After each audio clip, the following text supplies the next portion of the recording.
Bem-vindo, doutores. Com a extinção da IRL, como fica a situação do médico que possui esse tipo de pessoa jurídica? E o que é sociedade limitada unipessoal? Tem alguma pegadinha? Aguardo vocês após a vinheta.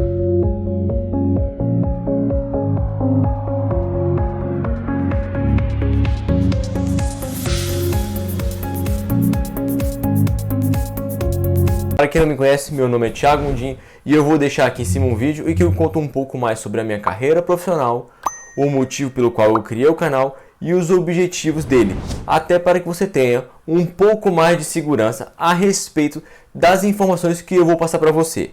Sem mais enrolação, vamos para o vídeo. Até o surgimento da empresa individual de responsabilidade limitada, mais conhecida como EIRELI, o médico empreendedor individual tinha apenas duas opções: atuar em nome próprio ou criar artificialmente uma sociedade simples limitada.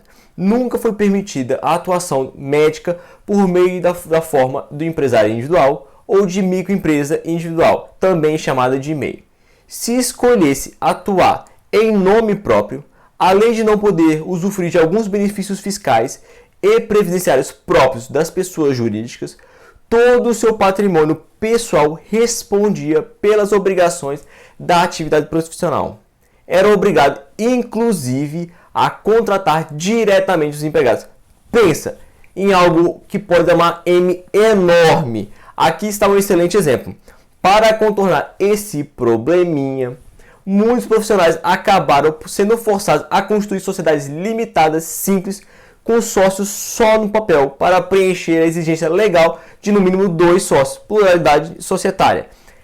Era aquela agonia achar alguém para embarcar nessa aventura. Adivinha para quem sobrava esse abacaxi? Para a mãe, é claro, só mãe para fazer essas coisas pelos filhos e se meter nessas broncas. Pai normalmente é mais duel e diz pro filho: se vira nos trilhos, meu querido.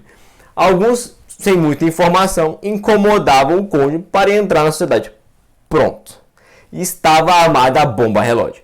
Se você estava achando a situação do médico que atuava em nome próprio era ruim, imagine nesse caso se a pessoa se divorciar. Filme de terror, sem noção. Depois dessa, você já sabe quem vai dormir no sofá. Eu! Mas, falando sério, mesmo que ambos os cônjuges sejam médicos, não é interessante a constituição da sociedade de forma conjunta. Por quê? Havendo algum problema financeiro sério na pessoa jurídica, todo o patrimônio da família pode ir para o balaio. Não será possível nem utilizar o argumento de defesa da ameação do patrimônio de um cônjuge ou do outro. Fica a dica. Nesse cenário, para proteger o patrimônio pessoal, muitos profissionais constituíram sociedade limitada ficta, em que o profissional detinha 99,9% das cotas sociais e o sócio fantasma, aquele só no papel, tinha apenas 0,01%. Para resolver essa questão, em 2011 surgiu a EIRELI, com a Lei 12.441. Como não havia qualquer limitação ao exercício da atividade, os médicos passaram a poder constituir uma pessoa jurídica com patrimônio próprio para o exercício da atividade profissional. Estava previsto no artigo 980-A do Código Civil. Rapidamente, quais eram as suas principais características? Não me adianta olhar com essa cara feia. Para entender a razão por que ela foi intitulada, tem que saber as características da EIRELI. Não tem escapatória. Nem adianta avançar o vídeo. Acredita em mim. A primeira e mais óbvia era uma pessoa jurídica formada por apenas uma pessoa. Além disso, o nome da pessoa jurídica podia ser tanto firma individual como denominação social, acrescidos do termo EIRELI ao final. Outra característica muito importante era a possibilidade de se adotar qualquer tipo de regime tributário, simples nacional, lucro presumido ou lucro real, que são mais benéficos que a tributação sobre a pessoa física. Além disso, em virtude do artigo 980-A, parágrafo 2º, só era possível ser titular de uma EIRELI. A principal característica que atraiu muitas pessoas foi a separação entre o patrimônio da pessoa jurídica e da pessoa física. Logo, em regra, o patrimônio do pessoal do médico não respondia pelas dívidas da EIRELI. Por exemplo, se ocorresse um problema financeiro sério ou em caso de falência. Vocês devem ter notado que eu disse em regra.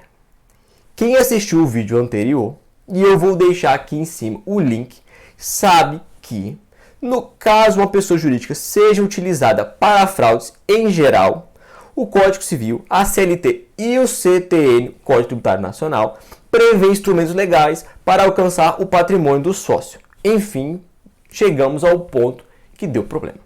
A necessidade de capital social mínimo de 100 salários mínimos para a construção da Eireli. Sei que muitos de vocês já devem ter ouvido que o capital social é uma mera ficção. Não faz diferença, mano. Pode colocar ali qualquer coisa, sem se preocupar. Não é bem assim. O buraco é mais embaixo. Antigamente, e eu digo muito antigamente, na época dos romanos, a responsabilidade civil era pessoal. Logo, se a pessoa não pagava uma obrigação, uma dívida, no início podia ser até morta pelo credor. Depois, evoluiu um pouquinho, a coisa ficou mais civilizada e a pessoa só virava escravo para quem devia. Hoje, a responsabilidade é patrimonial, ou seja, recai sobre o patrimônio da pessoa física ou da pessoa jurídica. Assim, o capital social, que é o patrimônio da pessoa jurídica, serve como garantia do pagamento das dívidas da própria pessoa jurídica. Por isso, o artigo 1052 determina que os sócios respondam solidariamente pela integralização do capital social. Integralização é a transferência do patrimônio dos sócios para o patrimônio da pessoa jurídica, recebendo em troca as cotas sociais. Ou seja, se algo der errado com a pessoa jurídica, a responsabilidade dos sócios está limitada ao capital social que eles colocaram dentro da pessoa jurídica. Por isso, o nome é limitada. Assim, em caso de falência, os empregados e os fornecedores sabem de antemão que podem contar com esse valor mínimo.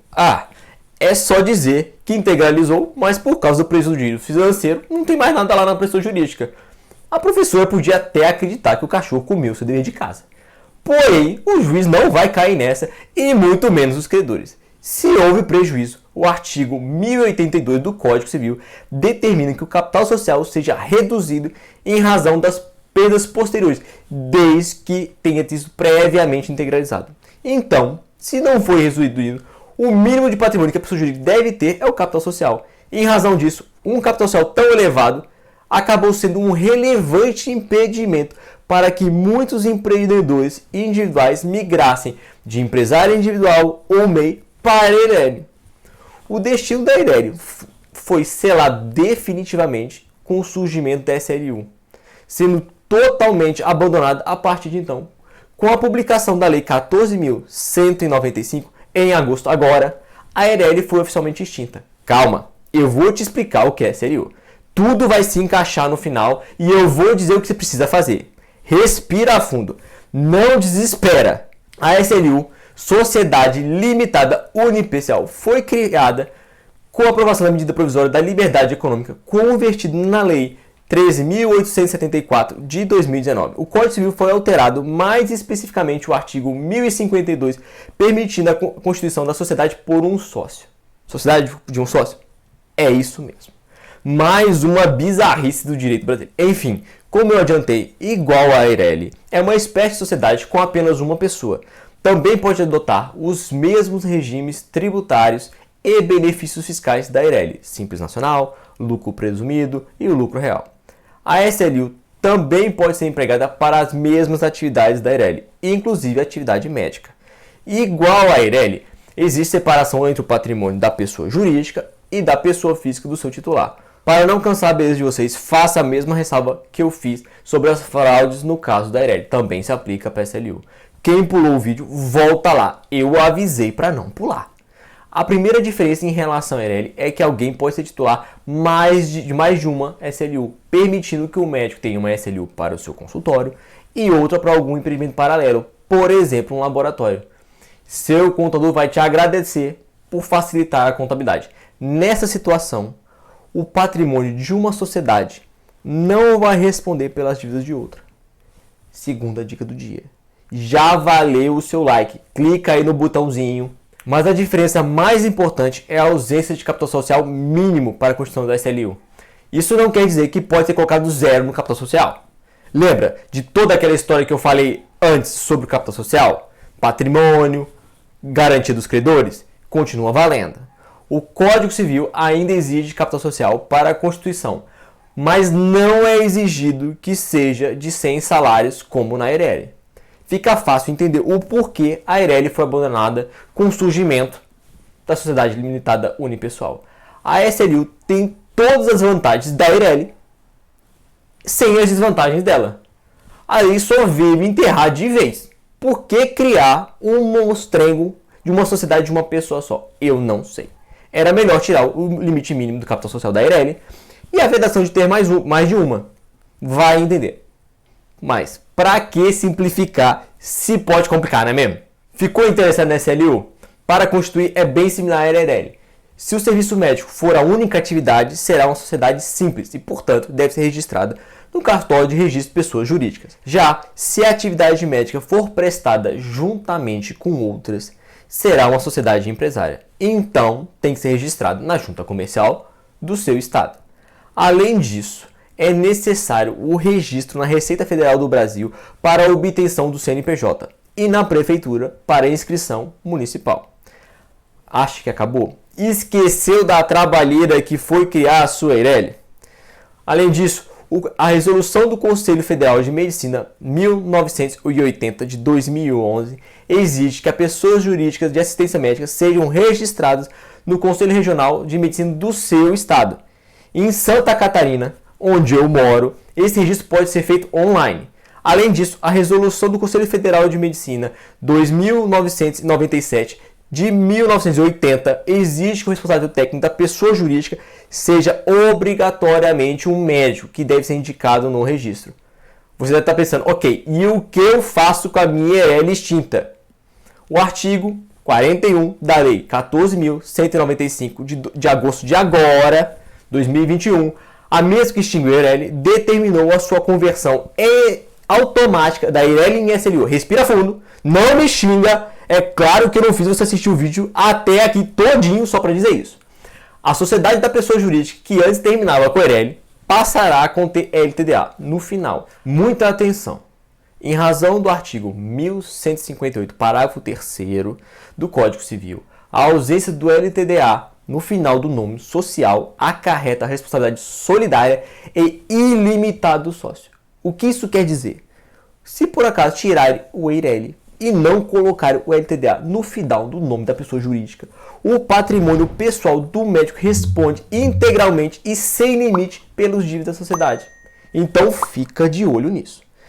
Isso nos leva a um outro ponto importante que eu queria passar para vocês. Será necessário fazer atualização em todos os locais que a pessoa jurídica possui cadastro. Por exemplo, nos bancos.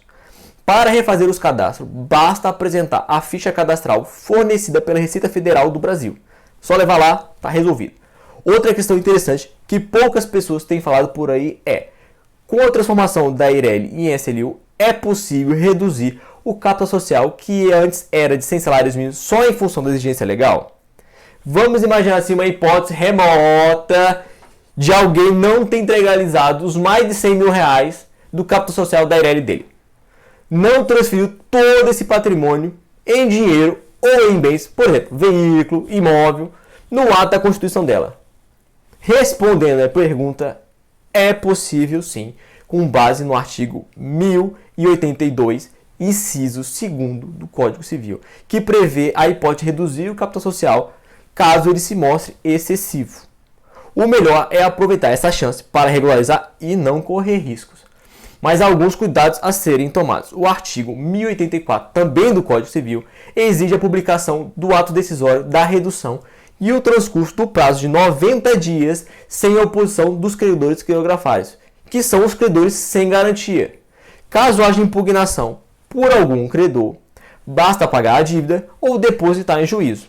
Feito isso, só levar a registro nos órgãos competentes. Só para eu dizer que eu não expliquei, o artigo 1084 utiliza o termo ata da Assembleia, mas é complicado dizer ata de uma pessoa jurídica unipessoal. O Código Civil não estava preparado para uma sociedade de uma pessoa só. Então, o meu objetivo aqui foi dar notícia da extinção da Eireli, o que muita gente, eu acredito, que não deve estar sabendo, porque é algo recente, bem como dizer que existe luz no final do túnel com a SLU, lembrando dos cuidados que devem ser tomados. Por fim, é muito importante relembrar que esse vídeo é educativo, visa levar informação ao médico para que dessa forma se previna contra problemas. caso surja algum, procure o seu advogado para examinar o seu caso o quanto antes. No direito, prevenir também é o melhor remédio. Se esse conteúdo te ajudou e você quer agradecer, deixa seu like, compartilhe com os demais colegas médicos. Você pode estar ajudando alguém a evitar um problema. Mande para os seus colegas que você acha que esse vídeo pode ajudar. Contribui para esse conteúdo, chegue a mais pessoas. Inscreva-se no canal, clique no sino aqui embaixo para receber as notificações dos próximos vídeos. Se inscreva no Instagram. Fique à vontade para deixar nos comentários aqui embaixo sugestão de novos temas a serem abordados nos próximos vídeos. Obrigado pela audiência e até a próxima.